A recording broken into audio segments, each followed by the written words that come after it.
ओम विष्णु ओम विष्णु ओम विष्णु ओम विष्णु ओम विष्णु। बोलो श्री गुरु जम्बेश्वर भगवान की जय। समस्त श्री विष्णु भक्तों को मेरा करबद्ध नमन प्रणाम। बंधुओं, आज अपन श्री गुरु जम्बेश्वर भगवान की अमृत वाणी के 91वें नंबर शब्द का भावार्थ सुनेंगे। ध्यान पूर्वक सुनिए, बहुत ही बढ़िया शब्द है। एक समय श्री गुरुदेव जम्बेश्वर जी ने उमंग से हुंकार शब्द किया। तब समीप में बैठे हुए रणधीर जी ने पूछा कि हे देव, आपका हुंकार शब्द निष्प्रयोजन नहीं होता है, आज किस जीव के भाग्य खुले हैं। तब श्री गुरुदेव जाम्बोजी ने मंडली सहित बैठे हुए रणधीर जी से इस प्रकार कहा कि अभी एक क्षत्रिय मदत सिंह जादूगर मेरे पास आ रहा है। यहाँ से थोड़ी दूरी पर वह खेजड़ी की डालियां काट काट कर ऊंट को खिला रहा है। तब शास्त्रियों ने पूछा कि हे देव, उसमें ऐसी क्या विशेषता है। तब श्री जमदेव जी ने कहा कि अभी कुछ ही दिन पूर्व इसने फलोदी के किले में राव अमीर जी के सामने एक अद्भुत जादू दिखाया था। वहां पर उपस्थित लोगों के सामने राव अमीर जी को अपनी स्त्री व ऊंट गहने सौंप कर कहने लगा कि अब मैं सूर्य की सहायता करने के लिए स्वर्ग में जा रहा हूँ। कहाँ जा रहा हूँ? सूर्य भगवान की सहायता करने के लिए स्वर्ग में जा रहा हूँ। वापस आकर हम अपनी अमानत ले लूंगा, ऊंट गहने स्त्री ये सब मैं वापस आकर ले लूंगा। ऐसा कहकर के कच्चे धागे की कुकड़ी लेकर उस धागे को ऊपर फेंका। कुकड़ी को ऊपर फेंक कर उस धागे के सहारे वह ऊपर चढ़ने लगा।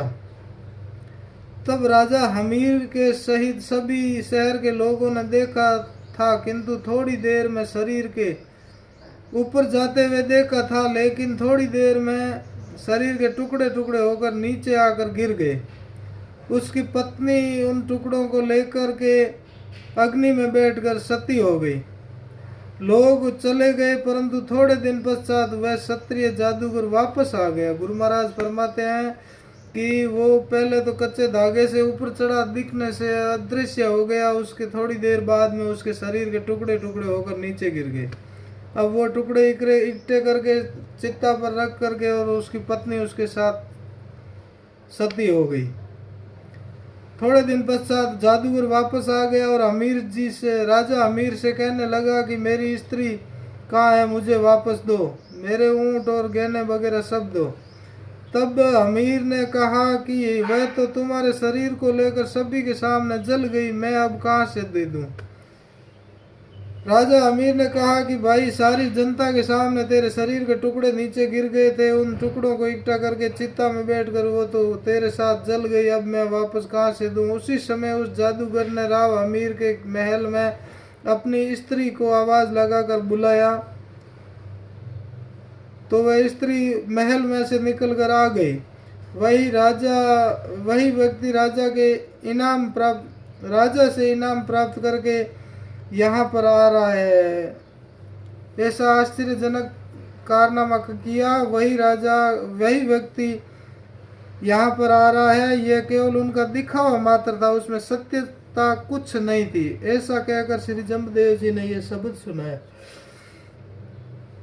ओम छंदे मंदे बालक बुद्धे कूड़े कपटे रिद्धे न सिद्धे, मेरे गुरु जो दीनी शिक्षा सर्वलिंगण फेरी दीक्षा। मेरे गुरु जो दीनी शिक्षा सर्वलिंगण फेरी दीक्षा। जानम जान बही आ जब जब सर्वलिंगण मेटे, तब तब मनता हस्ती बंध्या काल। काल पे काले पर सत डाल, ध्यान न डोले मन न टले। अनिस ब्रह्म ज्ञान उचरे, काया पत नगरी मन पत राजा। पंच आत्मा परिवारु, है कोई आछे मई मंडल सूरा। मन राय सु जूझ रचाय ले, अतगा थगाय ले। अबसा बसाय ले, अनबे माग पाल ले। सत सत भासत गुरु रायो, जरा मरण भव भागू। श्री गुरुदेव जम्बेश्वर भगवान इस प्रकार ये शब्द सुना रहे हैं कि जो व्यक्ति अपनी तथा पराई पाखंड झूठ तथा कपट के द्वारा कीर्ति चाहता है, वह छंद है। ऐसे छंद लोग कोई जादू या मंत्र द्वारा ऐसे कृत्य करेंगे जिससे अन्य लोग उससे प्रभावित हो जाएंगे, जिससे वे अपनी कमजोरी तथा अवगुणों को छुपा करके अपनी झूठी महत्ता प्रकट कर सके। इस प्रकार के लोग परिष्कृत दृढ़ बुद्धि वाले न होकर बालक बुद्धि वाले होते हैं, और वे लोग झूठ बोलते हुए कपट का व्यवहार कर रहे हैं। ऐसे लोगों के पास रिद्धि सिद्धि नहीं होती है। इस झूठ कपटमय व्यापार को ही रिद्धि सिद्धि के नाम से चला देते हैं। गुरु महाराज आगे फरमाते हैं कि मेरे द्वारा दी गई जो गुरु महान शिक्षा ने संपूर्ण संसार के लोगों के आलिंगन दोषों से जनित पापों को दीक्षित किया है। सामान्य शिक्षा से तो सज्जन पुरुष ही दीक्षित हो सकते हैं, किंतु गुरु जम्बेश्वर जी कहते हैं कि मेरी इस महान शिक्षा से तो संसार के दुष्टों की संपूर्ण दुष्टता ही दीक्षित हो गई और छूट गई, यानी दुर्गुणों की समाप्ति हो गई तथा सद्गुणों का समागम हो गया।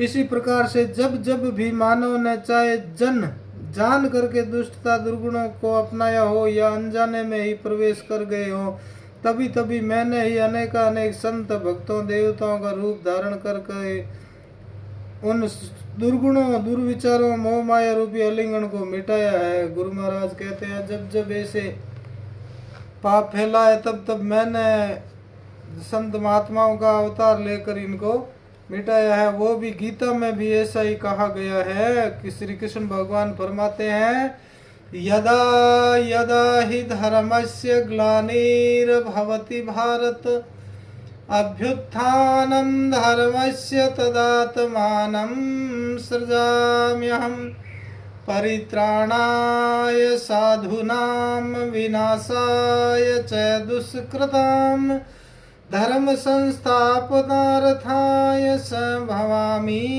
युगे युगे। अधर्म का नाश करने के लिए गुरु महाराज फरमा रहे हैं, श्री कृष्ण फरमा रहे हैं कि युगों युगों में मैं अवतार लेता हूँ और पापों का अंत करता हूँ। आगे गुरु महाराज जाम्बोजी महाराज फरमा रहे हैं ये मेरा है और मैं इसका हूँ। इस प्रकार की ममता इस संसार के संबंधों को जोड़ती है।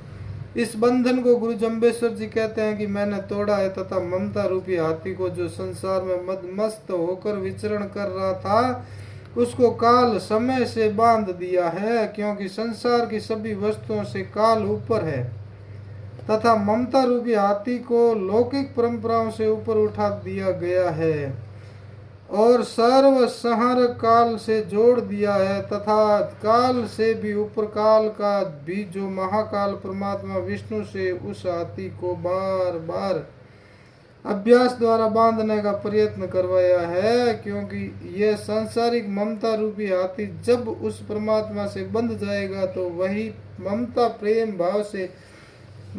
प्रेम भाव से परिवर्तित हो जाएगी। इसी प्रकार से चित्तवृत्ति का निरोध हो जाने पर इस जीव का परमात्मा से जुड़ जाने पर वह प्रेम भाव आगे अत्यंत विस्तार को प्राप्त होगा, जो संपूर्ण संसार के जन जीवन में अपनी ही आत्मा का परमात्मा का दर्शन करेगा। जिस प्रकार से वृक्ष में पानी देने से वह सिंचित होकर डालियों का फैलाव करता हुआ विस्तारता को प्राप्त होता है, जब इस प्रकार से प्रेम भाव विस्तृत हो जाएगा तो फिर सभी जगह परमात्मा की ज्योति का ही दर्शन करेगा। फिर न तो उसका कभी ध्यान ही खंडित होगा और न ही मन कभी विचलित होगा तथा दिन रात हर क्षण ब्रह्म ज्ञान में ही विचरण करेगा और ब्रह्म ज्ञान संबंधी ही वार्ता करेगा।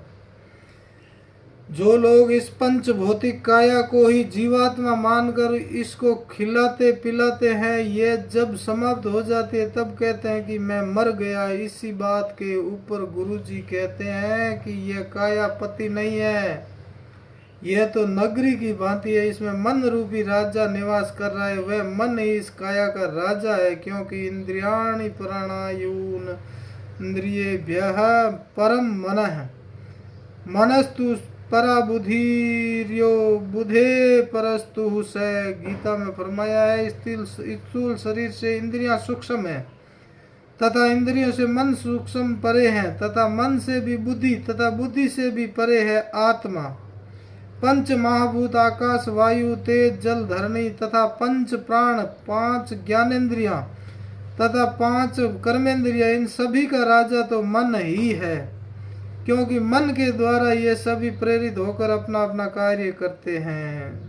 तथा इस मन से भी ऊपर मन को भी चैतन्य सत्तादाता सर्व स्वामी सर्वेश्वर पंच सर्वश्रेष्ठ आत्मा ही सम्राट है। इसी आत्मा के ही ये सभी पंच महाभूत, दर्शन इंद्रिया, पंच प्राण, मन, बुद्धि, चित्त, अहंकार, प्रकृति आदि परिवार है। इसी परिवार का ये आत्मा स्वामी है। जब ये स्वामी ही ये नगरी छोड़कर चला जाएगा तो फिर यह परिवार भी बिखर जाएगा।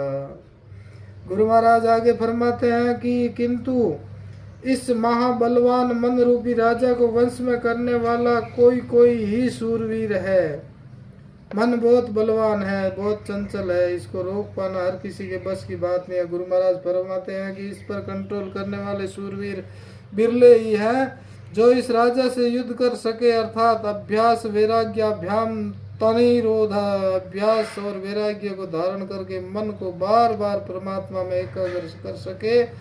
जो यह चंचल मन संकल्प रूप विकल्प करने वाला है, कभी थकने वाला नहीं है, इसे थका दे यानी स्तर शांत कर ले। इसका घर भी तो आत्मा ही है, मन का घर भी तो आत्मा ही है, आत्मा में परमात्मा है, वहीं पर ही वह बैठ सकता है। जो इस समय संसार दशा में वहां नहीं बैठा है, उसे वहां पर अभ्यास द्वारा बैठा दे तथा यह उजड़ चलने वाला मन इसे धर्म के पथ पर चला सके, वही सूरवीर है तथा वही संसार में श्रेष्ठ व्यक्ति है। जिसको मन के ऊपर कंट्रोल कर लिया उससे श्रेष्ठ गुरु महाराज और बता रहे हैं कि ना तो कोई सूरवीर है और ना ही श्रेष्ठ है। आगे गुरु महाराज कहते हैं कि यह बात मैंने आप लोगों को अति सूक्ष्म तथा सत्य सत्य बताई है, हाची हाची बात बताई है। इस पर यदि कोई चलेगा तो उसका जरा बुढ़ापा या भय, उसका जरा और बुढ़ापा का भय तथा मृत्यु का भय निर्वर्त हो जाएगा। अज्ञानता के कारण या मोह ममता के कारण ही डर लगता है, वह इससे निर्वर्त हो जाएगी। बोलो श्री गुरु जम्भेश्वर भगवान की जय, श्री विष्णु भगवान की जय, आज के आनंद की जय, माता पिता गुरुदेव की जय, सत्य सनातन धर्म की जय।